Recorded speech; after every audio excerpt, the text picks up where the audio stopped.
Buenas, buenas.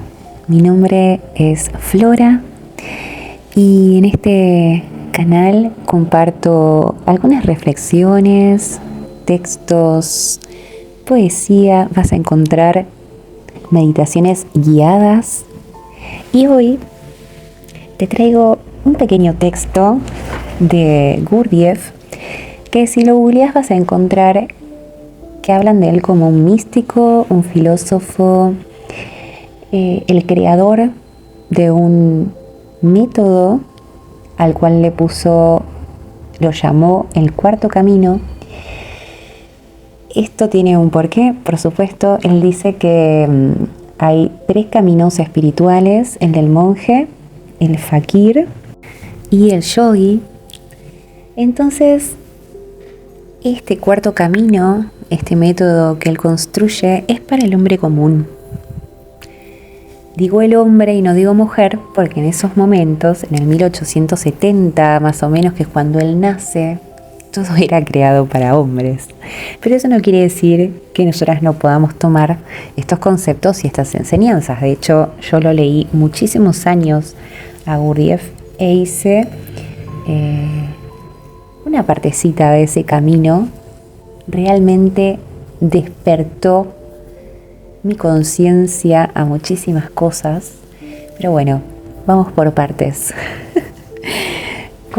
Comienzo por contarte que él nace en Armenia, después se muda a Moscú, ya un poco más grande, y recorrió muchas partes del mundo, Egipto, la India. Bueno, podés buscar su historia por ahí. ¿Y por qué el camino para el hombre común? Porque estamos hablando, hombre y mujer común, de personas que vivimos, nuestro cotidiano no está completamente aislado de la sociedad, ¿no? Como por ejemplo, no sé, puede estar un monje, ¿sí? En los Alpes suizos, por ejemplo. Digo, tenemos una cotidianeidad dentro de una sociedad con responsabilidades que tienen que ver a veces con cosas que no deseamos. Bueno, ya sabemos, nuestra vida común y corriente. Y él decía que estos métodos, por ejemplo el del monje, era necesario irte al medio de la nada, ¿no? Porque bueno, el camino va un poco por ahí, por la introspección, por concentrarse en uno mismo. Y sin embargo, esos métodos son muy difíciles de tomar dentro de una ciudad, por ejemplo. Entonces él crea este método que puedes poner en práctica en tu vida cotidiana. Muy, muy, muy interesante. Y yo quiero compartirte simplemente ni siquiera es el prólogo. ¿Viste cuando abrís un libro y en la tapa hay un pequeño texto que describe en poquitísimas palabras quién es la persona de la cual vamos a leer? Bueno, eso te voy a leer por ahora. Y dice algo así: según la enseñanza de Gurdjieff, el hombre es un ser todavía en desarrollo, un autómata cuyos pensamientos, sentimientos y actos son poco más que reacciones mecánicas a los impulsos que recibe tanto del exterior como del interior. En él y alrededor de él, todo ocurre sin la participación de su auténtica conciencia. Lamentablemente, los seres humanos ignoran este estado de las cosas debido a la influencia que la cultura y la educación ejercen sobre ellos, confiriéndoles la ilusión de ser seres autónomos y conscientes. Podemos decir que el ser humano está dormido. En su presencia no existe un verdadero yo soy, sino tan solo un egoísmo que se hace pasar por el auténtico ser y cuyas maquinaciones no son más que una triste imitación del pensamiento, el sentimiento y la voluntad verdaderos. Bueno, tal vez quieras volver a escuchar, o tal vez te haya caído la ficha de cuál es el enfoque de él. Realmente cuando yo lo empecé a leer, me flashó de una manera tremenda. Es como si hubiese conectado enseguida con sus enseñanzas. Y a veces, una piensa que es dueña de su vida, que está tomando decisiones. Pero en realidad, cuando empezás a trabajar dentro de tu conciencia y dentro de tu cotidiano, te das cuenta que no tomás ningún tipo de decisión. Él llama a esto vivir atravesada, digamos, por la ley del accidente, ¿no? Un accidente es un suceso, un evento que se da de forma imprevista y modifica el orden de las cosas. Yo lo entiendo como una relación que se empieza a dar entre los acontecimientos externos y la locura interna que tenemos cada uno, cada una. Porque, obviamente, en general no nos conocemos, ni sabemos lo que queremos, ni sabemos quiénes somos, ni cómo vamos a reaccionar, ni cómo reaccionamos a ciertos estímulos. Entonces se da una relación entre el exterior y el interior rarísima que termina siendo algo que no tiene, la cual no tenemos decisión, porque estamos actuando desde la locura y desde el exterior, algo que no puedes manejar ni controlar, ¿no? Entonces yo lo veo así como una fusión muy caótica.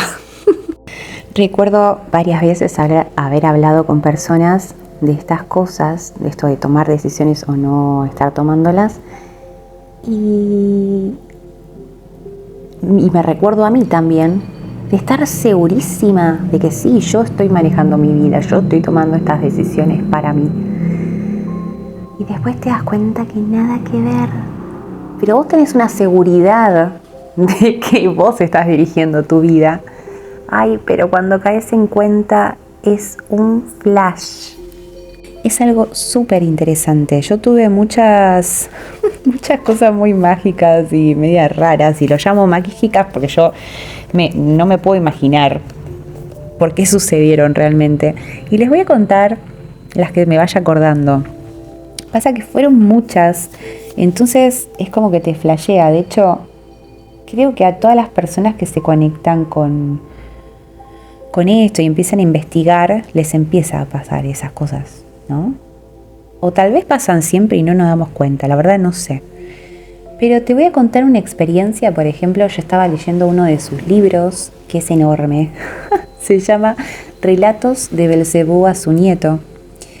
Y estaba leyendo ese libro. Yo tenía que viajar 2 horas para ir a trabajar y uno de los transportes era el tren.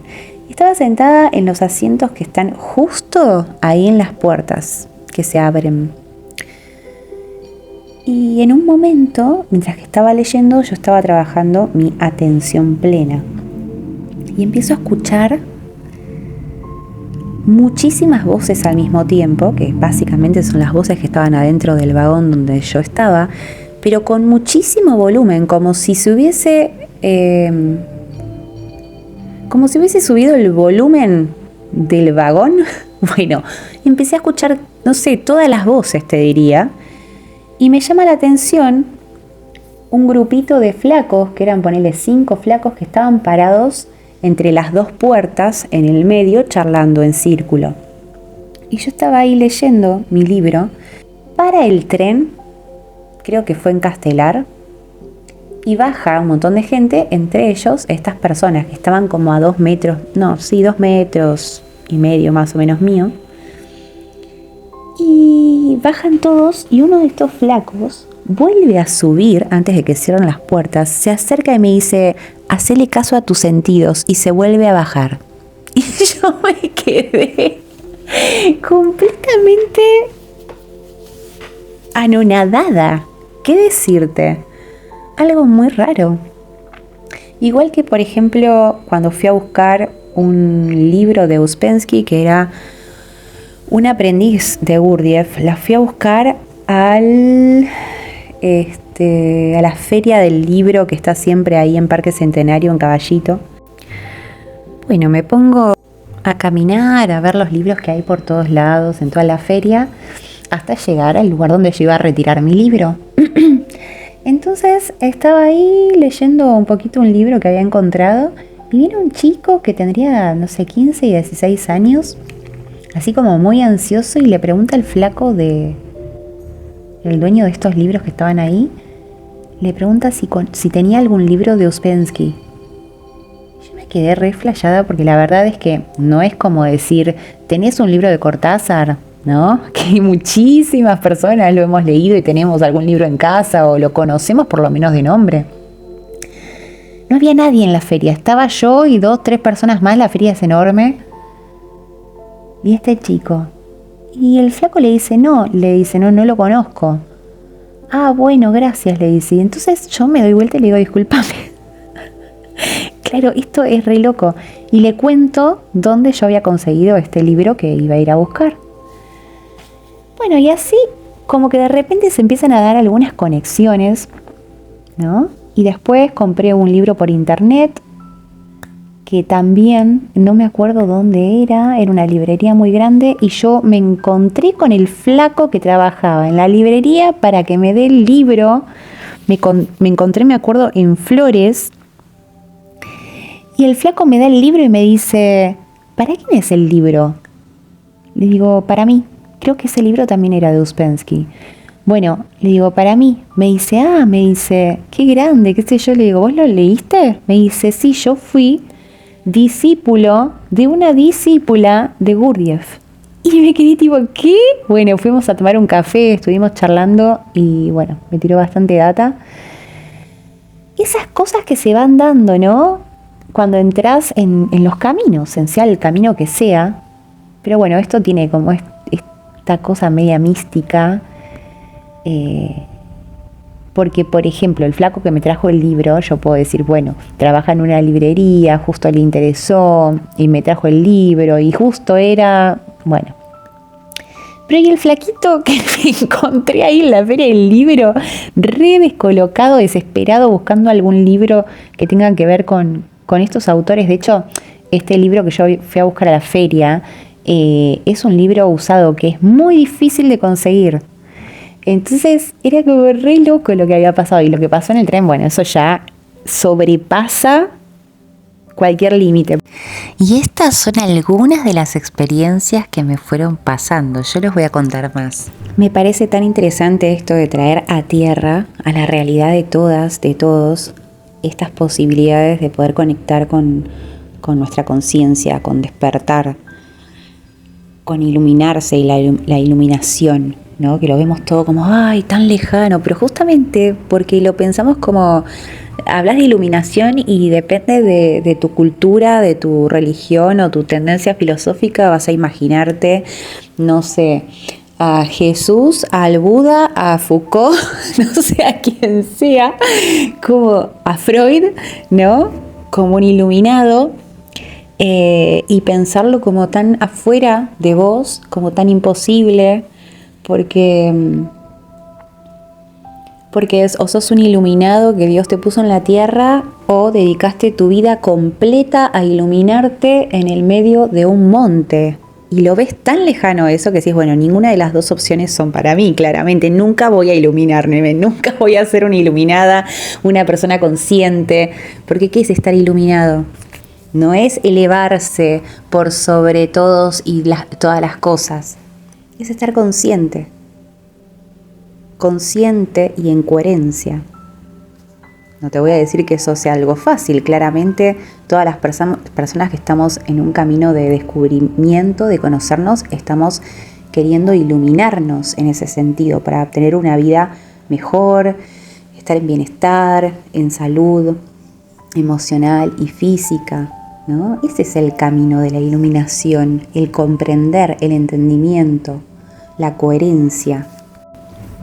Y este tipo creó un método que es el cuarto camino, después de entender que los caminos que habían eran el camino del monje, que es el camino del sentimiento, el camino del yogi, que es el camino de la mente, de lo mental, y el fakir, que tiene que ver con el camino de lo físico. Ahora se me ocurre decirte, esto no sé, lo estoy pensando en este momento, que de alguna manera tiene que ver con dominar esas partes, ¿no? Porque si pienso en el fakir, por ejemplo, es el que camina sobre las brasas. Está dominando su cuerpo, está dominando el dolor en su cuerpo físico. Si pienso en el yogi, está dominando su mente. Imagínate el equilibrio, la coordinación y la coherencia que tenés que tener, la concentración para poder llegar a ser un yogi. Y el monje domina su emoción. Qué interesante. Bueno, por algo me volví a encontrar este libro. Se ve que mi alma me está pidiendo volver a entrar ahí. Así que lo voy a hacer esta tarde. Esta noche, tarde-noche, con mi merienda, cena. No voy a ondear sobre su método, porque él dice algo muy interesante, que es que a veces uno, para ayudar o tal vez para transmitir información o compartir una sabiduría, lo transmite de una manera errónea y que la otra persona termina como alejándose en vez de acercándose a ese saber. Por ahí vos lo entendiste, pero cuando lo transmitís de una manera errónea. Por ahí no lo entendiste y transmitís algo que no está bien, que no es en sí el método o lo que sea. Entonces yo te sugiero que si te resonó, vayas a investigarlo por vos mismo, por vos misma. También que leas sus libros directamente, también desde su palabra, ¿no? A ver qué te resuena. Y si ya te conectaste con este camino, me encantaría que me cuentes tu experiencia. Y si quieres aportar algo, bienvenido en los comentarios, por privado. Y lo vamos a ir dejando por acá por hoy. Te mando un abrazo grande, que tengas un hermoso día y una hermosa noche.